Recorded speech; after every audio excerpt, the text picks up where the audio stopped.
Before the bus horns, before the plantain oil cracked on iron pans, before Lagos roared awake under the weight of dreams and debts, Julian's hands were already black with grease. His breath fogged slightly in the morning chill.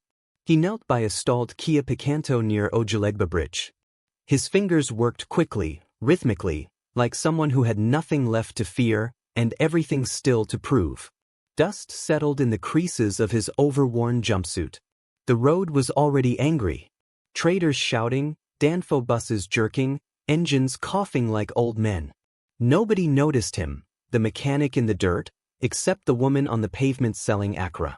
She handed him a sachet of water without a word. Julian didn't ask why. He nodded in gratitude. Men like me don't get applause, he often said. We just get things moving, cars, cities, people.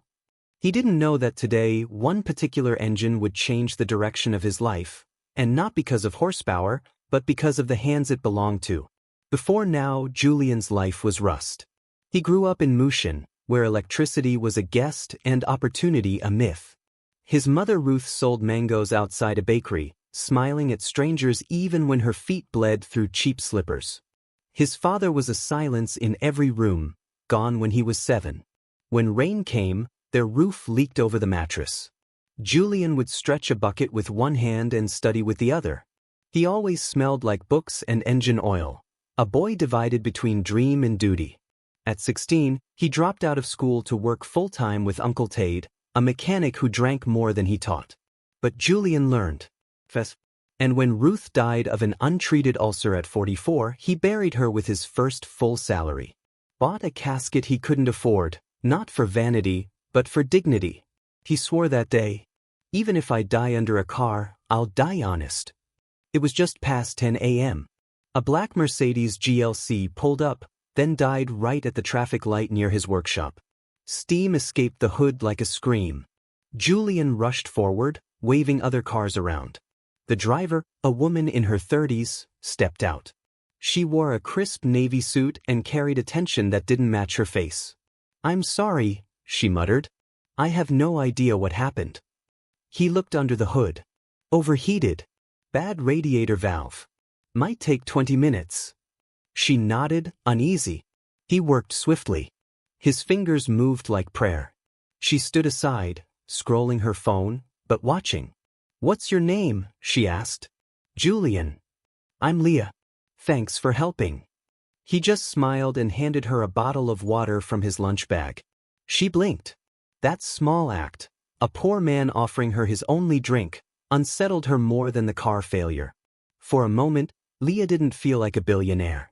She felt like someone in need of kindness. Over the next 2 weeks, she came back. Sometimes with another car problem. Sometimes with lunch. Once, just to sit under the faded umbrella beside his toolbox. They spoke about music, books, the madness of Lagos. He had never met a woman so gentle, or so clearly used to power. He never asked what she did. She never offered. He told her stories about his mother. She listened, really listened, like he mattered. Michael, the elder mechanic nearby, watched carefully. "You don't climb into a plane if you're afraid of falling," he said. "This one's flying too high for our kind." Julian laughed it off. But deep down he knew. Leah was different. And that difference could either lift him or crush him. She invited him to a business mixer at a rooftop bar in Victoria Island. He wore his best shirt, the one he used for church and funerals. She met him at the gate, looked him over, and smiled. "You clean up nice," she said. Inside, he felt like a scarecrow at a wine tasting. Men in suits laughed too loud. Women clutched designer handbags. He stuck by the glass doors, sipping Sprite. He overheard 2 men whispering. "That's Leah's project. The mechanic guy, what's his name?" "Oh, she's still doing that Cinderella charity thing?" Laughter. Dismissive. He turned, just as Leah approached. "Is this what I am to you?" he asked. "An experiment?" Her smile faltered. "Julian, don't. You think kindness is a game? That dignity is a trick mirror." She reached for him. He stepped back.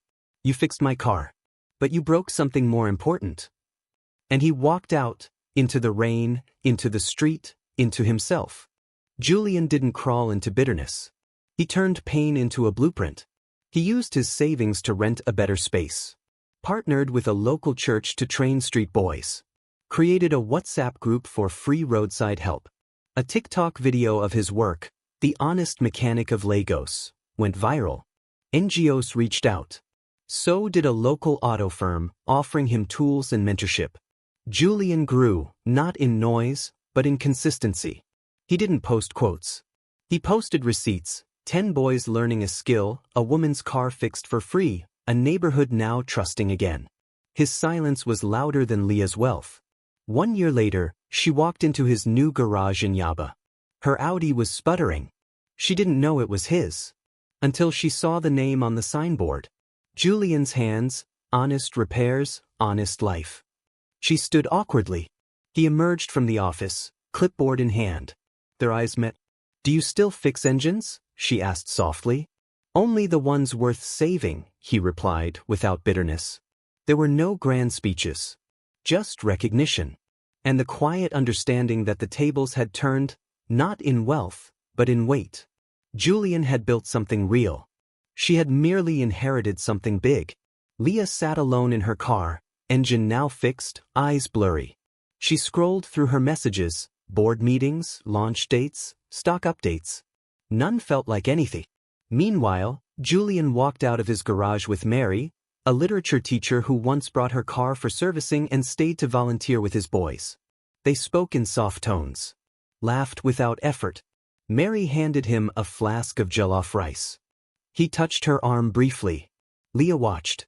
Some engines can't be restarted. Some love doesn't get a second chance. But peace finds the one who didn't sell his soul for the ride. On a quiet Sunday, Julian visited his mother's grave. Mary stood beside him. He placed a small metal tag beside the headstone. Built by broken hands. Driven by love. They planted a small orange tree nearby. He held Mary's hand. The wind shifted. Somewhere far away, a car horn echoed. He didn't look back. This time, he wasn't fixing something broken. He was building something to last.